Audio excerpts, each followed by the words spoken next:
Chers amis, bonjour. Nous sommes le dimanche 26 février 2023, il est 9h30.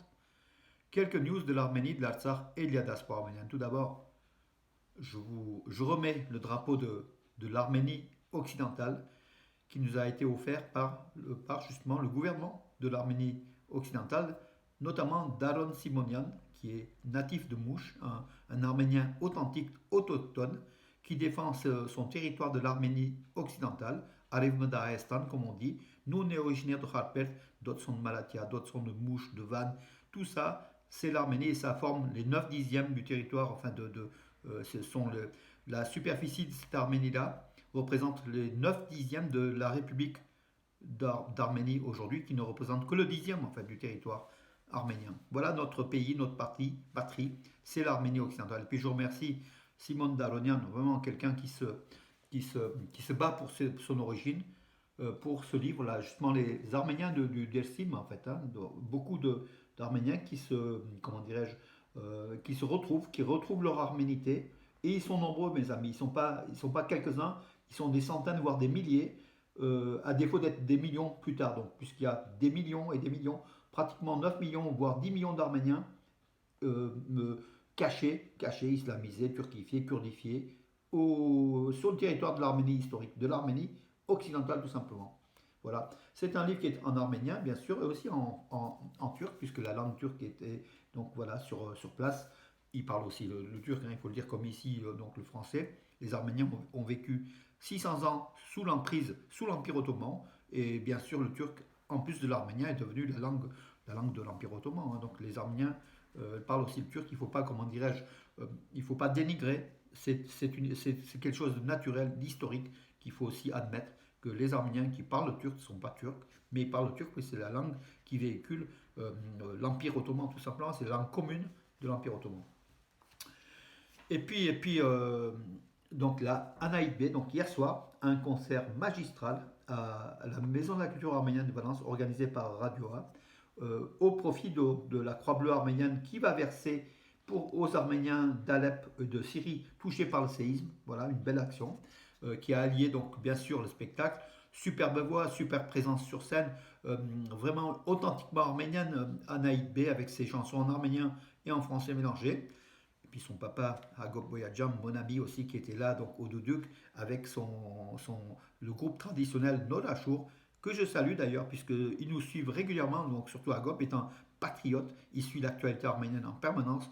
Vous pouvez le voir donc sur les réseaux sociaux, ils sont toujours présents à lutter pour les Arméniens. Là, ils luttent par la culture, l'un des plus beaux aspects de la conservation de notre patrimoine. Donc c'est la culture, c'est le Kamancha, le doudouk surtout. Donc voilà, qui existait, le doudouk existait à l'époque de Tigran le Grand, dont le drapeau, justement ce drapeau-là, c'est le signe de l'éternité.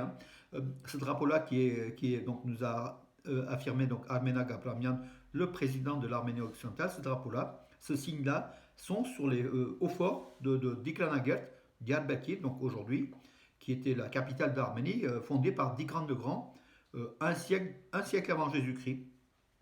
Voilà, mes amis. Donc, voilà, nos racines sont là. Et elles sont là. Elles sont là aussi. Elles sont dans le duc de Agop Boyadjian.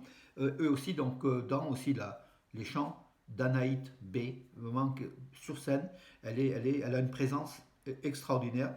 C'est une jeune fille vous l'avez vue en fait à The Voice en 2021. Mais elle continue une carrière de chanteuse. On lui souhaite vraiment un succès parce qu'elle mérite. Et nous, comme communauté arménienne de France, on est là à la supporter, à la pousser, à parler d'elle sur les réseaux sociaux, de sorte qu'elle puisse encore progresser, puisqu'en fait, voilà, c'est aussi, elle véhicule nos valeurs arméniennes, de franco-arméniens, d'arméniens de France, fiers de nos deux origines, voilà, et puis tout simplement pour le beau spectacle qu'elle nous a donné donc hier soir à la Maison de la Culture arménienne de Valence. Bravo à elle, bravo aussi au public qui était venu et qui a apprécié.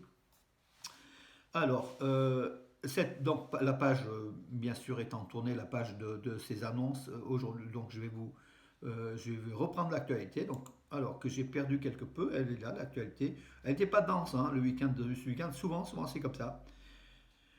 Coup de chapeau à Levon Aronian, qui était longtemps le numéro 2 mondial des échecs, qui est après devenu numéro 6. Sous les couleurs de l'Arménie, il était numéro 2 mondial. Il est resté très longtemps. C'était le leader de l'équipe d'Arménie des échecs. Par contre, il y a 2 ans, il a choisi donc de quitter l'Arménie pour prendre le drapeau des États-Unis. Aujourd'hui, il a gagné, donc il vient de gagner hier le WR Chess Masters des échecs, un tournoi de très très haut niveau, voilà, mondial, international. Il vient de le gagner sous les couleurs des États-Unis. Voilà. Donc, on aurait voulu voir le tricolore arménien, mais voilà. Donc, il a préféré quitter. Peut-être qu'il a été, comment dirais-je, un peu déçu par le non-soutien, peut-être, du gouvernement arménien par rapport à, je sais pas, à son parcours. Peut-être pour ça, ou peut-être que Serge Sarkissian, l'ex-président étant le président de la Fédération nationale des échecs d'Arménie, qui avait beaucoup aidé, donc qui était proche de Levon Aronian. Ça fait aussi peut-être donc un autre élément, mais en tout cas, on va au-delà pour nous. C'est un Arménien qui est aujourd'hui qui est parmi les meilleurs représentants des échecs au monde, Levon Aronian. Bravo en tout cas, et on remercie pour toutes les Olympiades. Je crois que c'est 3 ou 4 Olympiades il a fait remporter sous les couleurs de l'Arménie. Donc les Olympiades, c'est les Jeux Olympiques des échecs. Bravo à lui. Alors, les représentants de l'Artsakh et de l'Azerbaïdjan se sont rencontrés avec la médiation des forces russes de paix et seraient parvenus à un accord. Donc c'était avant-hier. Voilà, donc oui, le 24 février, le commandement des troupes russes de maintien de la paix, stationné en Artsakh, a organisé une rencontre entre les représentants officiels de l'Artsakh et de l'Azerbaïdjan. Information de Loucine Avanessian, qui est l'attaché de presse de la présidence de l'Artsakh. Il semblerait que ça avance, mais que l'Azerbaïdjan est quand même encore la main sur cette affaire-là. Elle est quand même, voilà, elle dicte un petit peu ses lois et c'est au détriment quand même du peuple arménien de l'Artsakh. L'Arménie n'est pas dans ces négociations-là. L'Arménie a préféré peut-être se retirer pour laisser place à Stepanakert pour davantage discuter en direct avec Bakou. Voilà, peut-être c'est une bonne chose, peut-être c'est une mauvaise chose. Aujourd'hui, on ne peut pas pronostiquer en tout cas le peuple arménien de l'Artsakh, les 120 000 Arméniens de l'Artsakh qui vivent depuis plus de 70 jours dans un blocus mis en place par l'Azerbaïdjan depuis le 12 décembre dernier. Ces Arméniens-là désirent l'ouverture de ce corridor. Peut-être que cette ouverture n'est pas loin en fait. Hein. Il faut quand même être aussi optimiste. Voilà. Pour l'heure, c'est le gaz et l'électricité qu'on parle. Après, ça sera donc la voie de communication par l'intermédiaire aussi des forces russes qui sont là, toujours là, malgré le fait que Poutine ait d'autres affaires à régler. Voilà, l'Artsakh n'est pas complètement oublié puisque les forces russes de paix, les 2000 soldats, sont toujours là. Voilà. C'est une bonne chose justement les Arméniens pour protéger. L'Europe a délégué donc des observateurs, une centaine d'observateurs à la frontière entre l'Arménie et l'Azerbaïdjan, du côté arménien, dans la région de Geralkonik, de Sunik et de Vayotsol, mais ils ne sont pas armés. Donc voilà, la présence armée des forces russes en Artsakh est une garantie pour la sécurité physique des Arméniens de l'Artsakh, les 30 000 enfants, les 120 000 Arméniens qui vivent sur leur terre d'origine endémique depuis la nuit des temps. Alors, oui, comment dirais-je, le secrétaire général de l'ONU, Antonio Guterres, a affirmé que les décisions du tribunal de la Haye sont soumises à exécution forcée. Voilà. C'est ce qu'affirme l'ONU par rapport à la question de la Chine. Donc, le tribunal de la Haye en Hollande, aux Pays-Bas, a condamné et a demandé instamment à l'Azerbaïdjan de lever le blocus du corridor de la Chine qui menace de nombreuses choses, de crises humanitaires graves, la population arménienne de l'Artsakh. Bakou n'a pas obéi, mais bon, là, les Nations Unies, parce que le tribunal de la Haye est une annexe des Nations Unies, il faut le dire, c'est la plus haute instance internationale en matière de justice, le tribunal de la Haye, qui dépend de l'ONU. Voilà, aujourd'hui, donc Guterres monte le ton en exigeant de l'Azerbaïdjan le retrait de ce blocus pour laisser libre cours à la circulation. Pachinian l'avait eu au téléphone le lendemain de la décision de la Haye. Il semble que des pressions soient très très fortes sur l'Azerbaïdjan pour qu'elle lève le blocus. Voilà. Entre-temps, ça n'a pas empêché donc Aliyev de rencontrer donc hier Erdogan. Il s'était rendu à Istanbul et il y a une rencontre en fait privée entre Erdogan et Aliyev. Et la question de l'Arménie, des frontières de l'Arménie ont été discutées, probablement et même pratiquement sûr. La question de l'Artsakh, la levée de blocus probable, peut-être que Aliyev a demandé un feu vert à Erdogan pour ses agissements futurs, parce qu'en fait, Turcs et Azéris, c'est en fait c'est deux peuples, une même nation en fait. Hein. Deux États, une même nation, c'est ce qu'avaient déclaré, ont déclaré les deux dictateurs, hein, tant Erdogan qu'Aliyev. Voilà, Aliyev était à bonne école avec Erdogan, Erdogan était à bonne école avec Aliyev. Tous les deux sont des, comment dire, des sectaires, comment dire, oui, des sectaires qui ne veulent qu'une chose, le pantouраnisme, redévelopper un empire ottoman grand, et puis réunir tous les peuples turcophones de la planète au détriment des autres nations qui sont sur leur route, dont l'Arménie, dont les Arméniens du Sud-Caucase.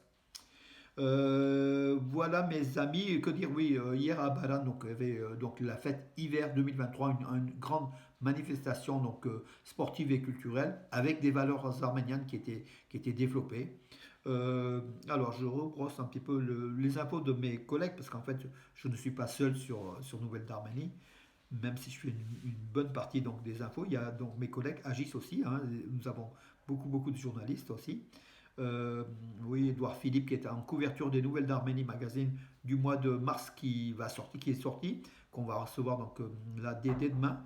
Et puis oui, l'éviction, limogeage de Rupen Vartanian pose quand même quelques questions quand même par rapport au gouvernement de la République d'Artsakh.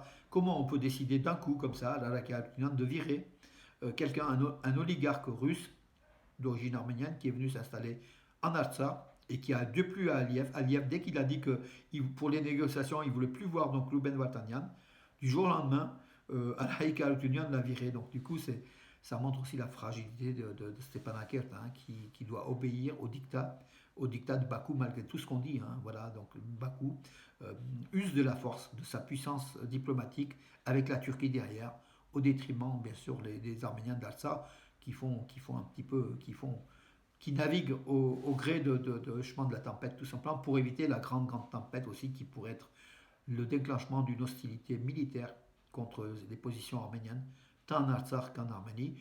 Bon, aujourd'hui, avec l'Union européenne, au niveau de l'Arménie, on est a priori, plutôt épargné. En Artsakh, il y a toujours les Russes, il y a toujours ces négociations, mais un dictateur peut décider du jour au lendemain donc des choses invraisemblables. Hein. Bon, on l'a vu pour l'invasion de l'Ukraine.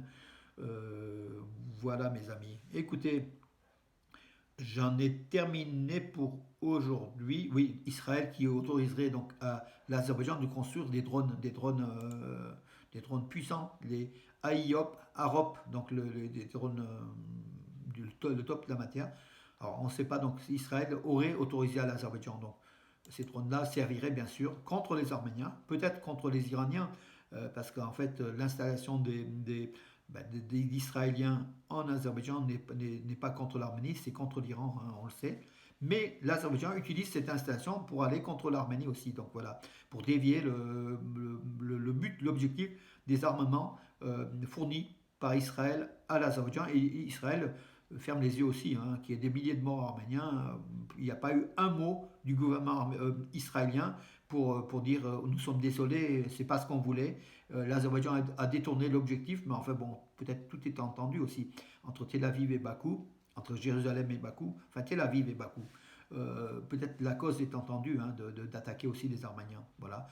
Moyennant Bakshish, bien sûr, l'Azerbaïdjan paye grassement en pétrodollars à Israël, qui se fournit à peu près 50% de son pétrole auprès de l'Azerbaïdjan. Il faut aussi ça, c'est un élément aussi important.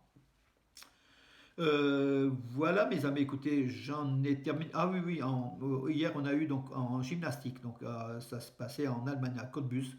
On a donc au cheval d'arçon un Arménien, donc Gagik Khachikian, le gymnaste Gagik Khachikian a eu la médaille d'argent, deuxième place de cette Coupe du Monde. Aujourd'hui, on aura peut-être un Davetian, donc médaille de bronze au dernier JO, qui pourrait décrocher une médaille d'or aussi donc au saut à cheval. Voilà mes amis, ben, j'en ai terminé pour aujourd'hui. C'était un peu long, mais bon, c'est dimanche, on a du temps. Je vous souhaite une bonne journée pour ceux qui veulent aller donc à l'église, à la messe ou suivre donc les activités ou alors profiter de ce dimanche froid mais beau temps ici à Valence. Un peu de vent mais du beau temps. Il faut en profiter. Je vous donne rendez-vous à demain mes amis.